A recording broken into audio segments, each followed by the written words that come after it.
මේ ශ්‍රී ලංකා ගුවන් විදුලි සංස්ථාවයි. ජාතියේ සංනිවේදකයා විශ්වාසය සමග පෙරට.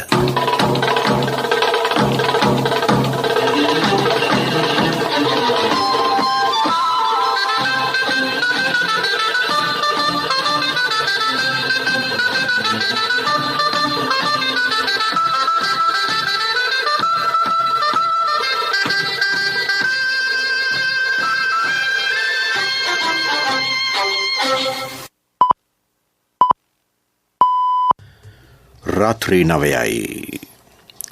මේ ශ්‍රී ලංකා ගුවන් විදුලි සංස්ථාවයි.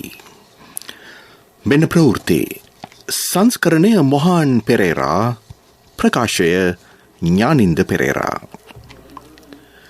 රජය සෑම අවස්ථාවකදීම මහානායක ස්වාමින් වහන්සේගේ අවවාද අනුශාසනා මෙන්ම මඟ පෙන්වීමද අපේක්ෂා කරන බව අගමැති කියයි. දුම්රිය ස්ථානාධිපතිවරුන්ගේ වැඩවරජනය අවසන් වුවත් දුම්රිය ධාවනය යථා තත්ත්වයට පත්වීමේ ප්‍රමාදයක්. බොරැල්ල දේවස්ථාන පරිශ්‍රයක තිබී අත්බෝම්බයක් හමුවීමේ සිද්ධිය පිළිබඳව පුළුල් විමර්ශන ක්‍රියාත්මකයි. දින 11කදී සංචාරකයින් 32,000ක් දිවයිනට. අධිවේගී මාර්ගවලින් රුපියල් බිලියන 9කට වැඩි ආදායමක්. කිසිදු ඖෂධ හිඟයක් නොමැති බව අවධාරණය කරේ. කිලෝග්‍රෑම් 500 නිල් මැණික් පොකුර ගිනස් වාර්තා පොතට. ඉකුත් දෙසැම්බර් මාසයේදී ඉන්දියාවේ අපනයන ආදායම ඩොලර් බිලියන 58ක්. ස්කොට්ලන්ත අවුරුදු 19න් පහළ කණ්ඩායම හමුවේ ශ්‍රී ලංකා මුල් පෙළේ පිතිකරුවෝ අසරණ වෙති. මේ ප්‍රවෘත්ති ප්‍රකාශය ශ්‍රී ලංකා ගුවන් විදුලි සංස්ථාවෙන්. පූජ්‍ය දොඩම්පහළ චන්දසිරි මහානායක ස්වාමින් වහන්සේට ශ්‍රී ලංකා අමරපුර මහානිකායේ උත්තරීතර මහානායක අග්ගමහා පණ්ඩිත අභිධජ මහාරච්ච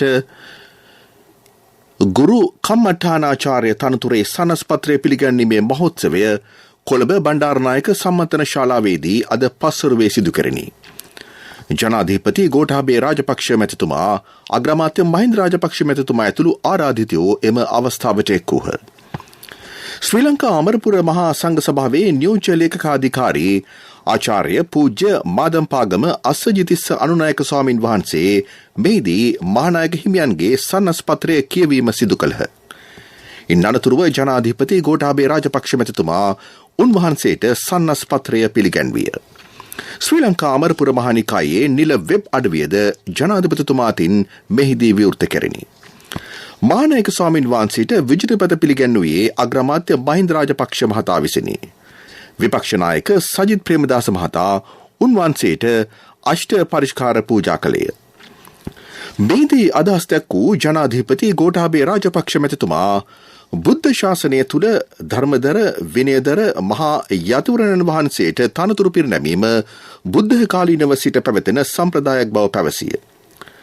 අමරපුර නිකායේ මහානායක හිමියන් දේශ දේශාන්තරවල පවා ධර්මය ව්‍යාප්ත කරමින් උතුම් බුද්ධ ධර්මය ලෝපුරා ගෙන යාමට ගත් උත්සාහය ජනාධිපතිතුමා මෙහිදී අගය කළේය. අගමැති මහින්ද රාජපක්ෂ මහතා පැවසුවේ රජයේ ඉදිරි කටයුතු සඳහා අභිනව මහානායක ස්වාමින් වහන්සේගේ අවවාද අනුශාසනා මෙන්ම මඟ පෙන්වීමද නොමදව අපේක්ෂා කරන බවයි.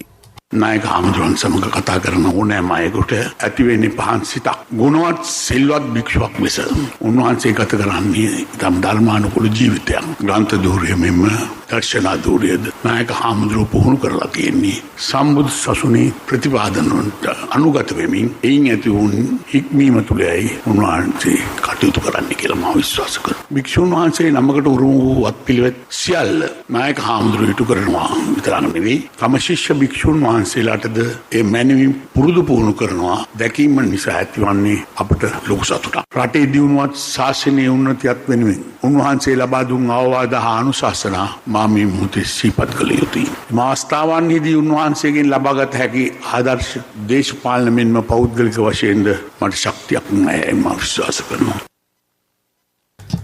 දුම්රිය ස්ථානාධිපතිවරුන්ගේ සංගමේ වැඩවර්ජනය අවසන් කළත් දුම්රිය ධාවනය යථාවත් කිරීමට යම් කාලයක් ගත වනු ඇතැයි එම සංගමේ ලේකම් කසුන් චාමර මහතා පවසයි. එම සංගමයේ උපසභාපතිවරයා යලි සේවයේ පිහිටුවීම රැගත් තීරණයත් සමග හදිසි වැඩ වර්ජනය අවසන් කෙරිණි. එම වර්ජනය නිසා දුම්රිය මගේ වූ අදත් දැඩි ලෙස පීඩාවට පත් වූහ. මේ වසරේ ගෙවුණු පළමු දින 11 තුලදී මෙරටට සංචාරකයින් 2,000කට ආසන්න පිරිසක් පැමිණ තිබේ. එය ඉකුත් වසරේ එම කාලයට සාපේක්ෂව සැලකිය යුතු වර්ධනයකි. එහිදී වැඩිම සංචාරකයින් පිරිසක් පැමිණ ඇත්තේ රුසියාවෙනි. එය 5,700 ඉක්මවයි. ඊට අමතරව ඉන්දියාවෙන්ද 5,500කට වැඩි පිරිසක් පැමිණ තිබේ. යුක්‍රේනයෙන් 3,000කට වැඩි පිරිසක් පැමිණ ඇත. ඉන් අනතුරුව බ්‍රිතාන්‍ය, ජර්මනිය, මාලදිවයින, ප්‍රංශය, ඔස්ට්‍රේලියාව, පෝලන්තය සහ ඇමරිකාව සිටී. මාර්ග සංවර්ධන අධිකාරිය ඉකුත් වසරේදී අධිවේගී මාර්ගවලින් රුපියල් බිලියන 9කට ආසන්න ආදායමක් උපයාගෙන තිබේ. එය පෙර වසරට සාපේක්ෂව 21% වර්ධනයකි. එම වසරේ මැයි සිට ඔක්තෝබර් දක්වා කොරෝනා හේතුවෙන් ගමනාගමනයට දැඩි ලෙස බාධා එල්ල විය. එවැනි තත්ත්වයක් මැදයේ වද මෙය කැපී පෙනෙන වර්ධනයකි. වැඩිම ආදායමක් ලැබී ඇත්තේ දක්ෂිණ අධිවේගී මාර්ගයේ සහ පිටත වටරවුම් අධිවේගී මාර්ගයෙනි. එය රුපියල් බිලියන 4.5කි. කොළඹ කටුනායක අධිවේගී මාර්ගයෙන් රුපියල් බිලියන 4.3ක ආදායමක් ලැබී තිබේ. මේ ප්‍රවෘත්ති ප්‍රකාශය ශ්‍රී ලංකා ගුවන්විදුලි සංස්ථාවෙන්. සෑම ඩොලරයකටම දැන් මහජන බැංකුවෙන් අමතර රුපියල් 10ක්.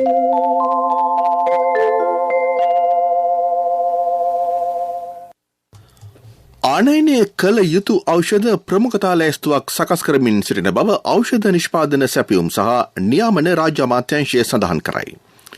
එහිදී ඩොලර් මිලියන 5ක් පමණ වටිනා ඖෂධ වෙනුවෙන් ණයවර ලිපි දැනටමත් විවෘත කර ඇත. ඊට අමතරව ඩොලර් මිලියන 8ක් සහ ඩොලර් මිලියන 14ක් වටිනා තවත් ඖෂධ තොග වෙනුවෙන් ණයවර ලිපි නිකුත් කිරීමට රාජ්‍ය බැංකු වලින් ඉල්ලීමක් කර තිබේ. මේ වන විට කිසිදු ඖෂධ හිඟයක් නොමැති බව අමාත්‍යාංශය අවධාරණය කරයි. පසුගිය වසරේ රත්නපුර ප්‍රදේශයෙන් සොයාගත් කිලෝග්‍රෑම් 500කට වැඩි නිල් මැණික් පොකුර ගිනස් වාර්තා පොතට ඇතුළත් වී තිබේ. එය ලොව විශාලතම තරු ආකාරයේ නිල් මැණික් පොකුර වේ. එම මැණික් පොකුර පිළිබඳව ස්විට්සර්ලන්තයේ මැණික් ආයතනයකින් තහවුරු කිරීමක් ලැබී ඇත. ඒ අනුව එය ගිනස් පොතට ඇතුළත් විය. රත්නපුර ප්‍රදේශයේ නිවසක ලිඳක් හාරමින් සිටි අවස්ථාවේ මෙම මැණික් පොකුර හමු විය. මේ වන විට එය ස්විට්සර්ලන්තයේ ඇති අතර වෙන්දේසියකදී උපරිම මුදලක් ලබා ගැනීම අපේක්ෂාවයි. ඒ අතරම මෙරටින් සොයාගත් ලොව විශාලතම ස්වභාවික කොරන්ඩම් නිල් මැණික වන ආසියාවේ රැජන සඳහා ඩොලර් බිලියන 100කට වැඩි මුදලක් ශ්‍රී ලංකාව අපේක්ෂා කරයි. ඒ පිළිබඳව ඩුබායි පදනම් කරගත් සමාගමක් සමග දැන් සාකච්ඡා කරමින් සිටී. හිඟුරාන සීනි සමාගම විනිවිද භාවයෙන් පවත්වාගෙන යාම අරමුණ බව රාජ්‍ය අමාත්‍ය ජානක වක්කුඹුර මහතා පවසයි. එයි සිට 51ක කොටස් රාජ්‍ය සතුය. LOLC හා බ්‍රවුන්ස් ආයතනවලට 49ක කොටස් හිමි වී තිබේ. උක් ගොවීන් සඳහා මෙට්‍රික් ටොන් එකකට රුපියල් 6,250ක් ගෙවන බවද වක්කුඹුර මහතා කීවේය. රජයේ දේපොළ විකුණන්න එපා කියලා හිතන් මහපාරේ අද කෑ ගහනවා ගොඩක් දෙනෙක්. හැබැයි මට කියනවා රජයේ දේපොළ විකුණන්න කියලා. ඉතින් මම කවදාවත් මේ ඇමතිකම දාලා ගියත් ඔය ආයතනයේ කාටවත් පෞද්ගලික අයිති වෙන්න ඉඩ තියන්නේ නැහැ. ඒක මම දැනම කරන වැරද්දක්. හැබැයි බලහත්කාරයෙන් සේවකයෙකුට 5 දෙනෙක් ගේන්න කියලා ගොවියගේ උග්ගත් ටික ගන්නෙ නැහැ උද්ඝෝෂණය කරන්න කියලා බලහත්කාරයෙන් උද්ඝෝෂණ කරාට ඔය මිනිස්සු කැමැත්තෙන් උද්ඝෝෂණ කරපු මිනිස්සු නෙමෙයි. මේ රටේ විගණාධිපතිතුමාගේ වාර්තාව විගණාධිපතිතුමා විගණනයක් කර අවුරුද්දක් තිස්සේ ඒ වාර්තාවේ තියෙනවා ජානක වක්කුඹුර කියන්නේ බොරුද ආයතනයේ මහත්තුරු කියන්නේ බොරුද කියලා. මම මහා සංඝරත්නයට දෙන්න කියලා මේ වාර්තාව යවුවා. මේ රටේ ඕන කෙනෙකුට විගණාධිපතිතුමාගේ වාර්තාව අරගෙන ජානක වක්කුඹුර බොරු කියනවාද? ඔය කෑ ගහන, අයුවාරු ගහන, වොයිස් කට් දෙන ඒගොල්ලෝ බොරු කියනවාද කියලා බලන්න පුළුවන්. ශ්‍රී ලංකා ගුවන්විදුලි සංස්ථාවේ විදුල ළමා ගුවන්විදුලිය 59 වෙනිට සංවිධානය කරන දැහැමි පරපුරක් මතින් තොර රටක් වසවිස නැති රටක් වැඩසටහන ඉරිදා පෙරවරු 9:30ට අම්පාර දෙයත්ත කණ්ඩිය මුවගම්මන ශ්‍රී සිද්ධාර්ථාරාමයේ මහා විහාරයේදී පැවැත්වේ. මෙම වැඩසටහනට සමගාමීව සුභාරති අසරණ සරණ වැඩසටහනද ක්‍රියාත්මක කෙරේ. විදුල අකුරට අතහිත 7 වන පියවර යටතේ දරුවන් 300 දෙනෙකුට නිල ඇඳුම් පොත්පත් පිරිනැමීමද සිදු කරේ. එමෙන්ම වැඩිහිටියන් කීප දෙනෙකුට රෝදපුටු පරිත්‍යාගයක්ද සිදු කිරීමට නියමිතයි. ඒවයි වටිනාකම රුපියල් ලක්ෂ 3කට වැඩිය.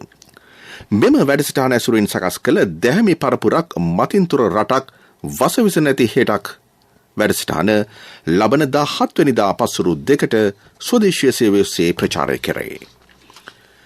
ඇතැම් ප්‍රදේශවලට රාත්‍රී කාලයේදී විදුලි සැපීමේ අත්හිටුවීමක් අපේක්ෂා කළ හැකි බව විදුලි බල මණ්ඩල ආරංචි මාර්ගකයයි. පැයක පමණ කාලයක් එසේ විදුලිය අත්හිටුවනු ඇත. මේ අතර වික්ටෝරියා බලාගාරයේ ටර්බයින් 3ම ක්‍රියාත්මක වෙමින් විදුලි උත්පාදනය සිදු කරයි. ජලාශයේ ජල මට්ටම උපරිම ධාරිතාවෙන් පවතින අවස්ථාවක සිදු කළ යුතු විදුලි උත්පාදනය මේ අවස්ථාවේ සිදු කරමින් පවතින බව ඒ කාර්යභාර ඉංජිනේරු වසන්ත ඇහැලපිටිය මහතා පවසයි. කප්පාදුවකින් තොරව ජනතාවට විදුලිය ලබා දීම සඳහා මෙම පියවර ගෙන තිබේ. ඒත් එය වැඩි දිනක් සිදු කළ නොහැකි බව ඔහු පෙන්වා දෙයි. ප්‍රමුඛ පුවත මීළඟට. ඔබේ ආදරණීයයන් පිටරට සිට වන විදේශ මුදල් සඳහා සෑම ඩොලරයකටම දැන් මහජන බැංකුවෙන් අමතර රුපියල් 10ක්. ප්‍රමුඛ පුවත ඔබ වෙත ගෙනෙන්නේ සෑම ගෙදරකම සිටිය යුතු වෙද මහත්මයා සිද්ධාලේප. පාස්කු ඉරුදින බෝම්බ ප්‍රහාරය එල්ල වී අදට දින 1000ක් සම්පූර්ණ වීම වෙනුවෙන් අගරදගුරු අතිඋතුම් මැල්කම් කාදිනල් රංජිත් හිමිපාණන්ගේ ප්‍රධානත්වයෙන් දෙවියන්ට කනලව් කිරීමේ දේවමෙහයක් තේවත්ත ලංකා අප ස්වාමිදූ ජාතික බැසිලිකාවේදී පැවැත්විනි. එම අවස්ථාවට කොච්චිකඩේ සහ කටුවපිටිය දේවස්ථානවලදී බෝම්බ ප්‍රහාරයට ලක්ව තුවාල ලැබූ සහ මියගිය පවුල්වල ඥාතිහු දෙක් වූහ. මේ අතර බොරැල්ල සියලු ශාන්තුවරන්ගේ දේවස්ථානයේදී හමු අත්බෝම්බේ සම්බන්ධයෙන් අත්අඩංගුවටගත් පුද්ගලයා එම සිද්ධියේ ප්‍රධාන සැකකරු බව ඇමති ආචාර්ය සරත් වීරසේකර මහතා පවසයි. ඊට සම්බන්ධ තවත් සැකකරුවන් අත්අඩංගුවට ගැනීමට පොලිස් පරීක්ෂණ සිදු කිරීම පවතින බව ඒ මහතා කීවේ. බොරැල්ල දේවස්ථානයේ බෝම්බයක් හමුවීම පිළිබඳව පූර්ණ ලෙස විමර්ශනයක් කර ඊට සම්බන්ධ පුද්ගලයින් අත්අඩංගුවට ගන්නා බව පොලිස්පති සී.ඩී. වික්‍රමරත්න මහතාද විශේෂ ප්‍රකාශයක් කරමින් සඳහන් කළේය. ප්‍රමුඛතම පුවත ඔබ වෙත ගෙන ආවේ සිද්ධාලේප ලක්වියාව. ශක්තියේ හඬ අවධානය පිණිසයි. දඹුල්ල මඩකලපුව ප්‍රධාන මාර්ගයේ පොළොන්නරුව රෝහල ඉදිරිපිට මාර්ගයට යටින් නැති භූගත ජලනල පද්ධතියේ විශාල ජල කාන්දුවක් පවතී. දැනට මාස 8කට පමණ පෙර මෙම කාන්දුව ආරම්භ විය. වරින් වර පිළිසකර කිරීම කළත් ටික දිනකට පසු යලිත් මාර්ගය හරහා විශාල ජල ප්‍රමාණයක් ගලා යයි. ගෙවුණු සතිය පුරා එම මාර්ගයේ ස්ථාන 3කින් නොනවත්වාම ජලය කාන්දු වන අතර මාර්ගය පුරා එම ජලය ගලා යයි. පොළොන්නරුව රෝහලේ ප්‍රධාන පිවිසුමේ සිට ස්ථාන කීපයකින් ගිලා බැසීම්ද පවතී. පොළොන්නරුව දැන් මේ ප්‍රධාන පාරේ දැන් මේ මාස 5-6ක තිස්සේ ඉඳලා හදනවා ඉවරයක් නැහැ. දැන් මේ බාන්න කොච්චර වතුරක් යනවද කියලා අපරාධය මේ පොඩි මිනිස්සෙක්ගේ වතුර බිලක රුපියල් 1000 කැඩිස්සෙච්ච ගමන් ගිහිල්ලා කපනවා. ඒ වුණාට මෙච්චර මේ වතුර නාස්ති වෙනවා මේ බලධාරීන්ට පේන්නේ නැහැ. ෆෝටෝ බෝඩ් එකට කිව්වහම කියනවා RD එකකින් පර්මිෂන් නම් මෙන්න දෙගොල්ල බෝලේ පාස් කර ගන්නවා. මෙතනින් එහාට මොකුත් නැහැ. මේ මහා වතුර කඳක් මේ පාරේ හා කරන්න නිකන් අපරාධේ වතුරනේ මහත්තයෝ මේවා. ශක්තියේ හඬ අවධානය පිණිසයි.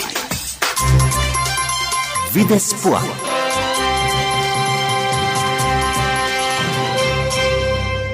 ඉකුත් දෙසැම්බර් මාසයේදී ඉන්දියාවේ සමස්ථාපනයනය ඩොලර් බිලියන 58කට ආසන්න විය. එය වසරින් වසර 25%කින් පමණ ඉහළ ගොස් තිබේ. කෙසේ වුවත් එම මාසයේදී සමස්ත ආනයනය ඩොලර් බිලියන 72ක් විය. ඉකුත් වසරේ අප්‍රේල් සිට දෙසැම්බර් දක්වා ඉන්දියාවේ සමස්ථාපනයනය ඩොලර් බිලියන 480කට ආසන්න විය. එය ඊට පෙර වසරට සාපේක්ෂව 36%ක පමණ වර්ධනයකි. රටවල් 14ක සංචාරකින්ට පනවා තිබූ තහනම ඉන්දුනීසියා රජය ඉවත් කරයි. මෙවැනි තහනමක් හේතුවෙන් රටවල් අතර ගමනයිදී දුෂ්කරතා පැන නැගෙන බව ඉන්දුනීසියාව කියයි. ඔමික්‍රෝන් ව්‍යාප්තිය ආරම්භයේදී මෙම තහනම පැනවිය. එහෙත් දැන් මෙම ප්‍රභේදය රටවල් 150කට පමණ ව්‍යාප්ත වී ඇත. ඔමික්‍රෝන් මුලින්ම ඇති වූ අප්‍රිකානු රටවල් මෙන්ම ප්‍රංශය, බ්‍රිතාන්‍ය, නෝර්වේ, ඩෙන්මාර්කය වැනි රටවලද ඉන්දුනීසියාව තහනමක් පනවා තිබිනි. කෙසේ වුවත් එම රටවලින් පැමිණෙන අය දින 7ක් නිරෝධායනයට ලක්විය යුතුය. පෙරසර සංවර්ධනයක පුවත් සම්පින්ඩනය සංවර්ධන පුවත්. ඔබේ වත්තේ පොල් ගසට පොහොරේ දීමෙන් තෙතමනේ සංරක්ෂණයෙන් ජල සම්පාදනයෙන් සෑම වල්ලකින්ම පොල් ගෙඩියක් වැඩි කරගන්න. අමතර ආදායමක් ලබා ගන්න. තාක්ෂණික සහාය සඳහා අමතන්න 1928. පොල් ගෙඩියක් වැඩි කරගන්න. ආදායම සරු කරගන්න. මේ ඔක්කොම පොල් අකුරෙන් ලියා ගන්න. පොල් පරිශන ආයතනයේ පණිවිඩයක්. ග්‍රාමීය ජීවනෝපාය එළනැංගීම වෙනුවෙන් උපාය මාර්ගික සංවර්ධන වැඩසටහන් දිස්ත්‍රික්ක 25ම ආවරණ පරිදි දැන් ක්‍රියාත්මකයි. එෙහිදී සියලු ප්‍රාදේශීය ලෙකම් කොට්ටාශ සඳහා රුපියල් මිලියන 19,494ක් වෙන් කර තිබේ.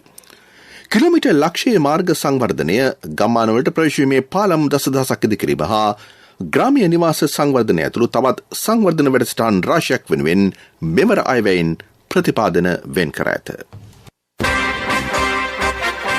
පෙරසර සංවර්ධනයක පුවත් සම්පින්ඩනය සංවර්ධන පුවත්. ඔබේ වත්තේ පොල් ගසට පොහොරේ දීමෙන් තෙතමනේ සංරක්ෂණයෙන් ජල සම්පාදනයෙන් සෑම වල්ලකින්ම පොල් ගෙඩියක් වැඩි කරගන්න. අමතර ආදායමක් ලබා ගන්න. තාක්ෂණික සහාය සඳහා අමතන්න 1928. පොල් ගෙඩියක් වැඩි කරගන්න. ආදායම සරු කරගන්න. මේ ඔක්කොම පොල් අකුරෙන් ලියා ගන්න. පොල් පරිශන ආයතනයේ පණිවිඩයක්. ක්‍රීඩා පුවත්. අවුරුදු 19න් පහළ ලෝක කුසලාන ක්‍රිකට් තරඟාවලියේ ශ්‍රී ලංකාව සහ ස්කොට්ලන්ත කණ්ඩායම් අතර තරඟය දැන් බටහිර ඉන්දිය කොදෙව්දූපත්ති ජෝර්ජ් ටවුන් හිදී පැවැත්වේ. මේ ඩී කොටසේ තරඟයකි. කාසිය වාසී දුණු ශ්‍රී ලංකාව මුලින් පන්දුර පහර දීමට තීරණය කළය.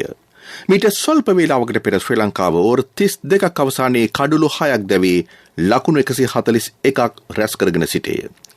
සකුණ ලියනගේ නොදැවී ලකුණු 46ක් ලබා සිටී. ශ්‍රී ලංකා මුල් පෙළේ පිතිකරුවෝ ස්කොට්ලන්ත පන්දු යවන්නන් හමුවේ දැඩි අසීරුතාවකට පත් වූහ.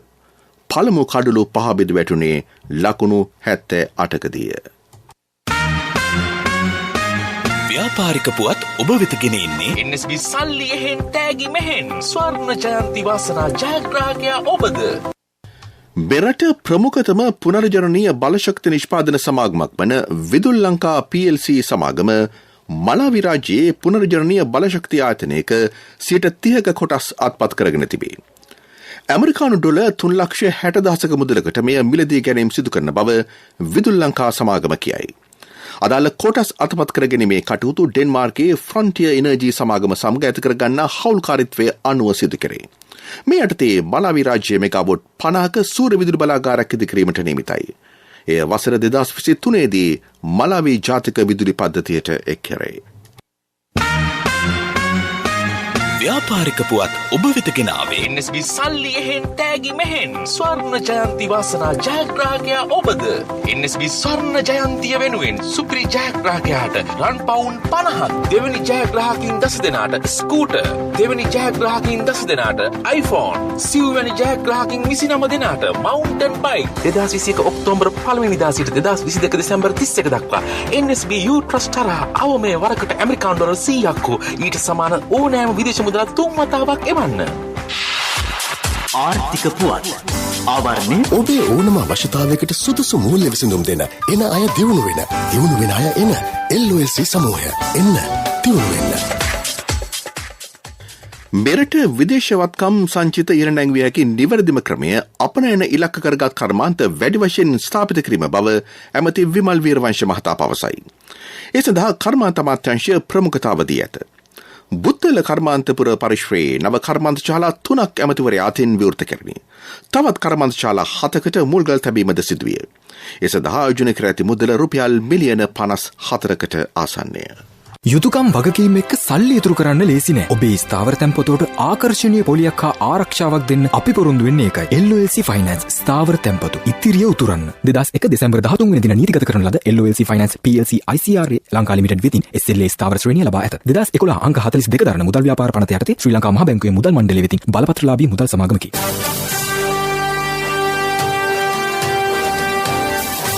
කාලගුණ වාර්තාව